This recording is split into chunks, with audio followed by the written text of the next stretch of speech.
Hey, welcome back to the channel. Today I want to talk to you about, I want to go deep, really deep, into the most important thing that you want to develop in your journey of becoming a skillful communicator and a skillful influencer, persuader.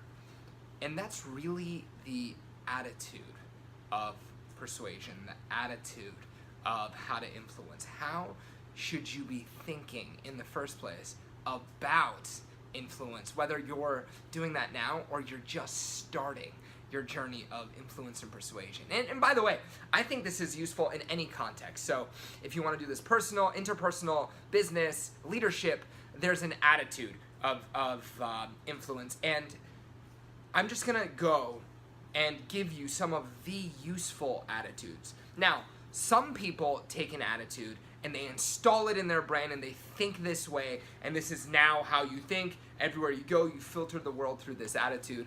That's a useful way to do that. Maybe there are some attitudes that you want to use that way. Now, there are other attitudes which are useful in certain situations. So there are attitudes which are useful from time to time, and I'm going to offer you a choice as you watch this to really think about, when do you want to think the way that I'm suggesting that you think about communication, and when is it more useful for you to think a different way. So keep that in the back of your mind. You don't have to have an answer. Just allow that question to be in the back of your mind as you watch this, as you go out into the world and influence more effectively. You will start to fill in the gaps of, oh, this attitude would have helped me here. Oh, this attitude would have helped me here. So the first attitude is service. Service-based influence is the primary, most important thing that you should develop right now. I'm really passionate about this stuff and I want to scream this at the top of my lungs, but I'm in a hotel, so I have to keep my voice down. Service. You must cultivate within yourself the heart of a servant if you want to be able to persuade at the highest level. This is one of those beautiful, beautiful paradoxes of life and mindset. Mindset is filled with these paradoxes, and so is life. If you want to really be able to influence someone, to manipulate them, and personally, I don't think manipulation is a dirty word.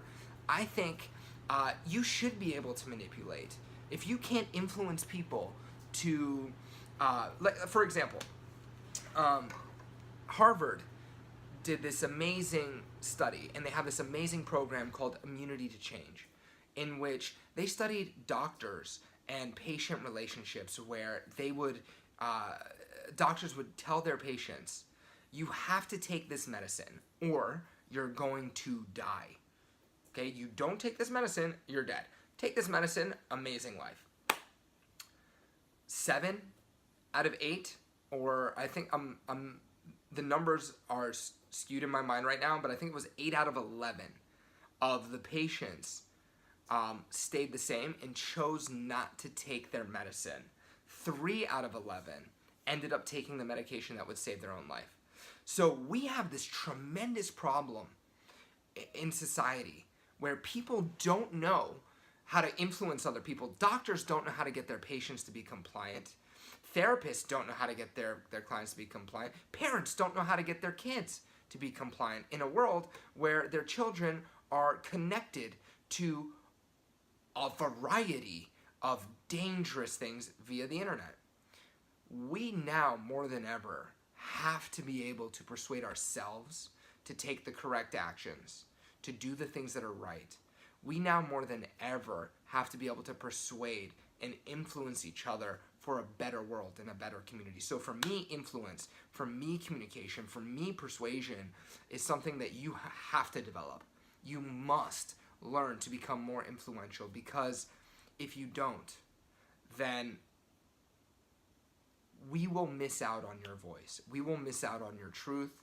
The people in your life will miss out on the gift of your expression, of your power, of your leadership. So a servant's heart is where you start. It starts from a place of service. And I don't care what you're selling, I don't care what you're doing, you really need to come from that place of, I'm here to make that person's life better. And by the way, this is also quite Machiavellian, that when you do come from that place, like actually looking at this person, like when I'm doing this video right now, I'm imagining somebody on the other side of this video, and they want to achieve the best version of themselves. They want to become the best version. They want to be successful, but they also want to be fulfilled. They want passion in their lives. They want love, or they want more money. I can't know what it is. But if you're watching this right now, I know that you have your reason for wanting to get better at communication. And I truly hope that you find something of immense value in what I'm saying, so that when you go off into the world, you go boom, and you shift into that service. You shift into that, how can I add value to this person? And when you do, people will be able to feel you differently. People will sense that from you. Olivia Fox-Cabane is an amazing researcher and teacher of executive presence. She's a teacher of charisma. And one of the things that she has people do, and they've studied the impact of this, is meditate on goodwill. When I say meditate, I mean just hold a good thought for another human being. And when you do that, your entire physiology changes. You become warmer in your eye contact. Your voice is softer. For some people it might be different.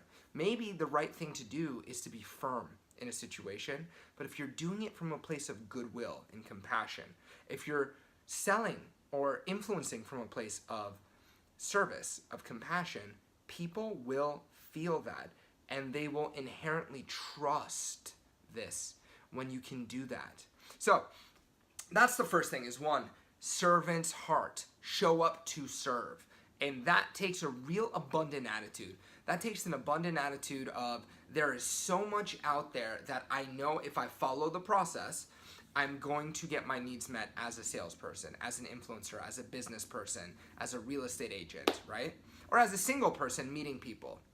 You have to also have faith in the process, have faith that if you follow the process and if you do what's best for people and you perfect your sales process, then you will ultimately get those results.